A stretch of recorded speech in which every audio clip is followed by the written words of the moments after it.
આજે સુશાસન દિવસની ઉજવણી નિમિત્તે પૂર્વ પ્રધાનમંત્રી ભારત રત્ન શ્રી અટલ બિહારી વાજપેયીને શ્રદ્ધાંજલિ અર્પણ કરવામાં આવી છે। આ સાથે જ ગુજરાતના મુખ્યમંત્રી શ્રી ભૂપેન્દ્ર પટેલ સાહેબે રાજ્યના વિવિધ વિકાસ કાર્યોનું વર્ચ્યુઅલ લોકાર્પણ કર્યું છે। નડિયાદ ખાતે નાગરિકોની સુવિધા માટે સિવિક સેન્ટરનું લોકાર્પણ કરવામાં આવ્યું છે। આ ઉપરાંત ઝલક રિંગ રોડ કેનાલને સમાંતર વોકવે, સાયકલ ટ્રેક, ગાર્ડન અને અન્ય સુવિધાઓનું નિર્માણ કરવામાં આવ્યું છે। આ પ્રોજેક્ટ માટે લગભગ 925 લાખ રૂપિયાનો ખર્ચ કરવામાં આવ્યો છે। આ ઉપરાંત આઇકોનિક રોડ સહિતના વિવિધ વિકાસ કાર્યોનું ખાતમુહૂર્ત અને લોકાર્પણ કરવામાં આવ્યું છે। આ પ્રસંગે નડિયાદના ધારાસભ્ય શ્રી પંકજભાઈ દેસાઈ, સાંસદ અને દંડક શ્રી દેવુસિંહ ચૌહાણ, જિલ્લા ભાજપ પ્રમુખ શ્રી અજયભાઈ બ્રહ્મભટ્ટ ઉપસ્થિત રહ્યા હતા।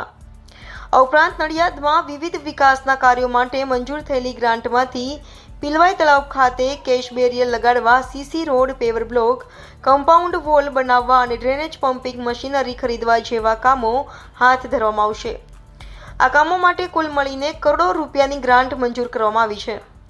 આ પ્રસંગે નગરપાલિકા પ્રમુખ શ્રીમતી કિન્નરીબેન, કારોબારી ચેરમેન શ્રી પરીનભાઈ, સંગઠન પ્રમુખ શ્રી તેજસભાઈ, પ્રાંત અધિકારી શ્રી નિર્ભરભાઈ, ચીફ ઓફિસર શ્રી રુદ્રેશભાઈ, નગરપાલિકાના કાઉન્સિલરશ્રીઓ, સંગઠનના પદાધિકારીઓ, વડીલો અને ભાઈઓ બહેનો ઉપસ્થિત રહ્યા હતા। આમ નડિયાદમાં વિકાસની ગતિ પકડી છે અને આવનારા સમયમાં નગરપાલિકા વધુ સારી સુવિધાઓ પૂરી પાડવા માટે પ્રયત્નશીલ રહેશે।